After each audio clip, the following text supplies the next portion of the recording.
Aujourd'hui, dans cette vidéo, on va voir quelles sont les actions françaises qui ont le plus monté en 2024. C'est parti. Et la première, je sais pas si tu étais au courant, moi je le savais pas du tout, je l'ai découvert en me renseignant pour cette vidéo. Il s'agit de la société Atos, qui est donc une ESN, c'est-à-dire une société des services du numérique, qui est une très grosse boîte, qui pèse des milliards, qui est dans le monde entier, etc. et qui a monté depuis le 1er janvier à l'heure où j'enregistre, comme tu peux le voir sur Google Finance, de 830%, ce qui est absolument énorme. Ça veut dire que la société a quasiment fait un x10. Et la raison, c'est pas malheureusement une société qui a eu un chiffre d'affaires qui a explosé, un bénéfice qui s'est développé énormément. C'est malheureusement plutôt que la société s'est effondrée, puis c'est un petit peu repris. Puisque, comme tu peux le voir sur Google Finance, on voit les résultats. En fait, la société perd de l'argent, même perd à 1,5 milliard pour le semestre, c'est énorme. Du coup, même ça fait 3 milliards vu que c'est x2. Ouais, donc la société perd 1 à 2, voire 3 milliards par semestre. Voilà, donc c'est clairement pas terrible. Donc en fait, ce qui s'est passé, c'est que la société s'est simplement effondrée. Ça va aller 50 centimes apparemment. Je pense qu'il y a eu des splits avec ça. Donc ça a perdu en fait 99 voire 100%. En fait, la société était sur le point quasiment de faire faillite. Et en fait, de cette année et très récemment d'ailleurs, c'est vraiment depuis un mois, on a vu plus 4600%. En fait, je pense qu'il y a eu des promesses de rachat avec l'État ou d'autres sociétés, etc. Où en gros, la société était cotée pour valoir littéralement peut-être quasiment rien, peut-être que quelques millions tellement ça avait chuté.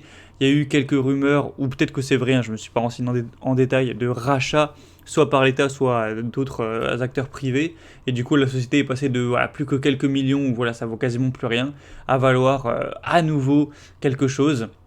Et puis du coup, forcément, ça a pris 4700%, ce qui représente une hausse de, ça fait fois 50 en gros, pour arrondir, donc ce qui est absolument énorme. Donc je pense que c'est plus ou moins ça le scénario, c'est une reprise à la société dont plus personne croyait qui finalement reprend. Je pense que ça doit être ça. Après, je vous avoue que je ne suis pas renseigné en détail sur chaque dossier, ça aurait pris quand même pas mal de temps. Mais bon, la question qu'on pourrait se poser, c'est est-ce que c'était l'investissement à avoir, etc.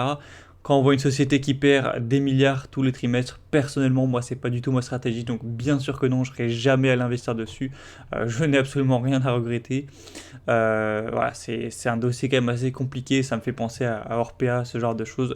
Non, en tout cas, c'est la société apparemment sur le marché français qui aurait le plus monté depuis le 1er janvier. Effectivement, c'est assez énorme, mais on a compris les raisons. La deuxième société qui a le plus monté, apparemment, ce serait Medincell, société que je connaissais pas non plus. Apparemment, c'est une société qui est dans le secteur pharmaceutique. Alors, je suis très loin d'être un connaisseur de ce secteur, mais voilà, en gros, il crée des médicaments, j'imagine, des éléments de médecine, etc. apparents pour les injections sous-cutanées, de ce que j'ai lu en diagonale, vraiment, donc la société, on va dire, scientifique dans la médecine, qui apparemment a pris 150%. Mais quand on va voir ses résultats récents, on voit qu'elle perd quelques millions pour ce semestre, 8 millions, ensuite elle en perd 16. Donc c'est une société qui certes investit, j'imagine, dans la recherche, etc., mais qui perd de l'argent, en tout cas récemment, qui perd quand même des millions, qui crame des millions chaque année. Donc à mon avis, si elle a pris 150%, c'est peut-être qu'il y a eu des rumeurs ou des choses avérées, comme quoi peut-être elle a découvert un médicament prometteur, etc., comme quoi les investissements allaient se rentabiliser, donc le cours a monté. En tout cas, actuellement, on n'a pas des fondamentaux dans le présent qui sont solides, puisque la société perd de l'argent.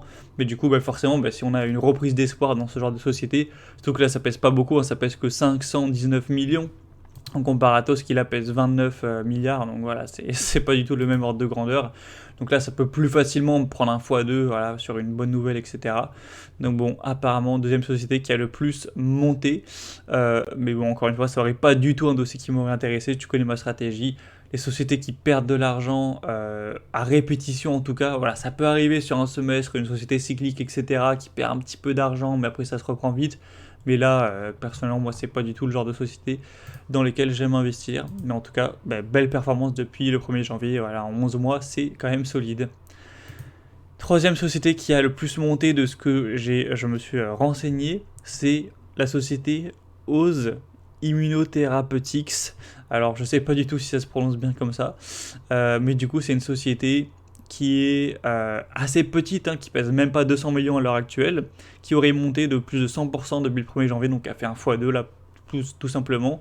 Et une société qui là, c'est un peu plus intéressant quand on voit les résultats, qui aurait perdu de l'argent pendant quelques semestres, et puis là qui se mettrait en tout cas sur le dernier semestre en fait à gagner de l'argent, où là on voit qu'elle a eu un net income de un peu moins de 60 millions, ce qui est quand même solide, hein, pour une société qui pèse pas tant que ça, mais bon voilà, en tout cas ces dernières années c'était très faible, mais on voit que là récemment ça remonte, et du coup c'est une société, son nom l'indique, qui a l'air d'être dans tout ce qui est aussi scientifique, donc société de biotechnologie qui développe des immunothérapies. Donc forcément, c'est un petit peu, je pense, le même scénario que la société qu'on avait avant.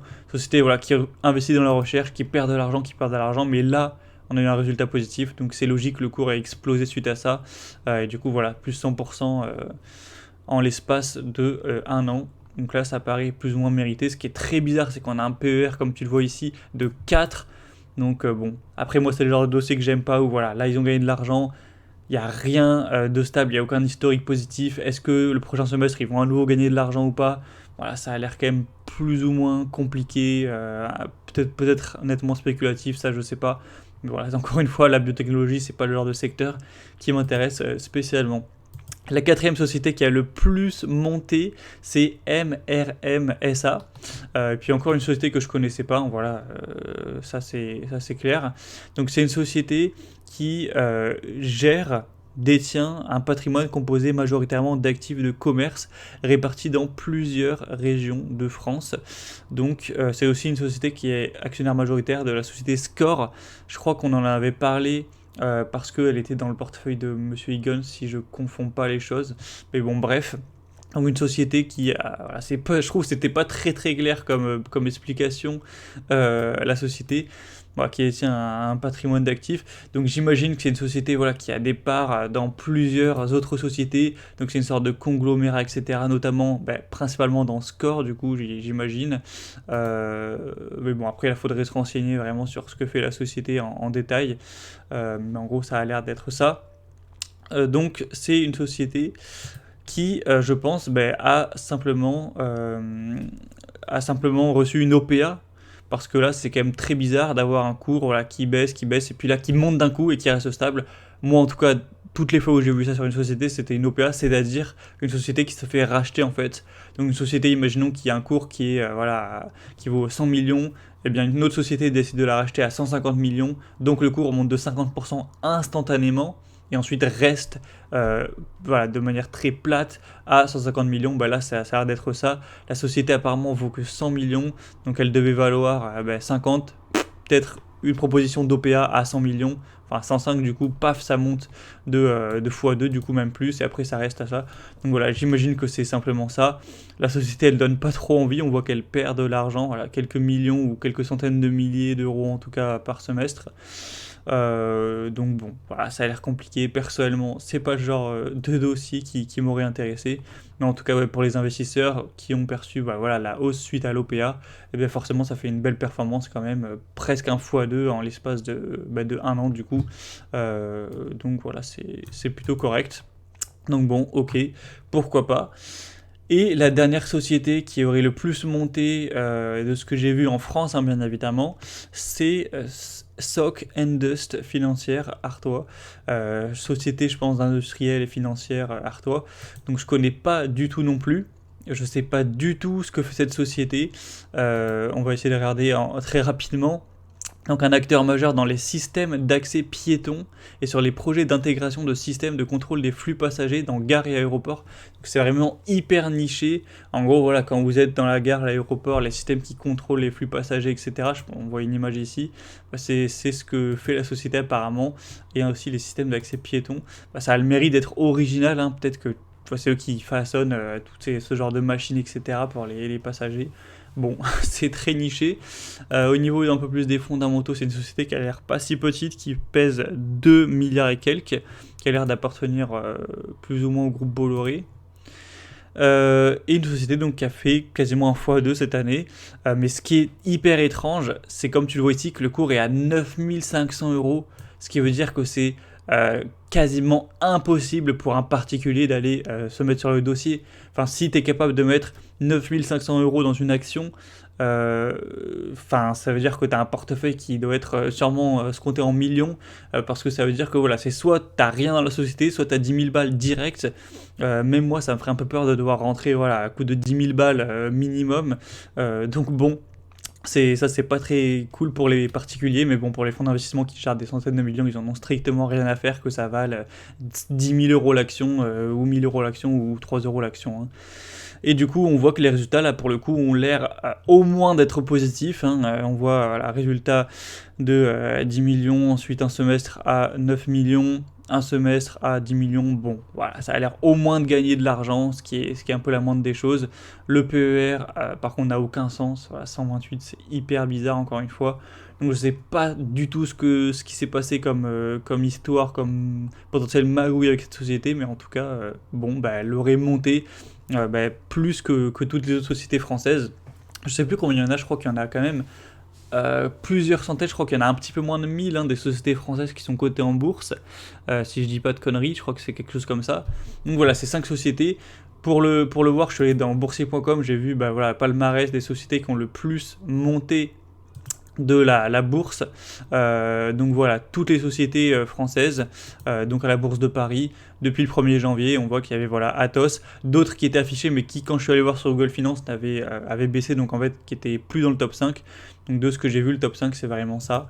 Donc on voit qu'en fait, ce qui est assez étonnant, c'est que dans les plus fortes hausses qu'on a, c'est quasiment que des dossiers un peu compliqués. Et là, on voit qu'il y a sûrement eu aussi une OPA, puisque voilà, le cours maintenant est flat, donc c'est sûrement la même chose.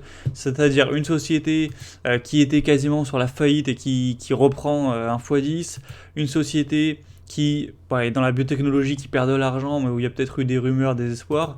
Pour une société qui perdait de l'argent, mais qui d'un coup a gagné un peu d'argent, donc ça a monté, donc ça à la limite c'est un peu plus compréhensible, mais bon, il fallait être sur le dossier, c'est quand même risqué, ou en tout cas ça fait un petit peu peur. Une société où il y a une OPA alors qu'elle perd de l'argent, une société, bon là pour le coup j'ai rien à dire, voilà, qui gagne de l'argent, qui a eu une OPA à vue d'œil, mais bon voilà, avec une action qui coûte 9500 balles. Bon voilà, c'est des trucs assez bizarres. Évidemment, moi j'avais aucune de ces 5 actions. Je sais pas si toi t'en avais une des 5, mais je pense que non, puisque voilà, c'est pas des sociétés très suivies, j'ai l'impression. C'était assez improbable. Mais voilà, par curiosité, je trouve que ça peut être intéressant d'aller checker quelles sont les sociétés qui ont le plus monté, voilà, en France en tout cas. Je ferai peut-être la même vidéo pour les USA, et là tu verras que c'est pas du tout les mêmes montants. Pour les USA, tu peux rajouter un zéro, tu as des sociétés qui ont fait plus 7000%, etc. Enfin, ça a vraiment aucun sens par rapport à la France, mais bon. Du coup, c'était tout pour les 5 sociétés qui ont le plus monté du marché français. Et malheureusement, j'en avais aucune dans mon portefeuille, mais je ne regrette rien. Il n'y en a aucune, clairement, qui respectait mes critères. Donc, j'en ai pas loupé une dans mes screeners. Vraiment, c'est aucune chance qu'une passe dans mes screeners, vu les fondamentaux. Donc, je t'avoue que j'ai pas trop de regrets à ce niveau-là. Avant de te quitter, tu peux, comme d'habitude, cliquer sur le premier lien dans la description de la vidéo pour recevoir gratuitement ma formation gratuite sur mes critères d'investissement, ma stratégie, qui est la stratégie value, afin d'essayer de battre le marché. Donc si tu veux découvrir ça gratuitement pour te créer un portefeuille de stock picking, eh bien clique sur le tout premier lien en description. Et moi je te retrouve très prochainement dans d'autres vidéos. À très vite.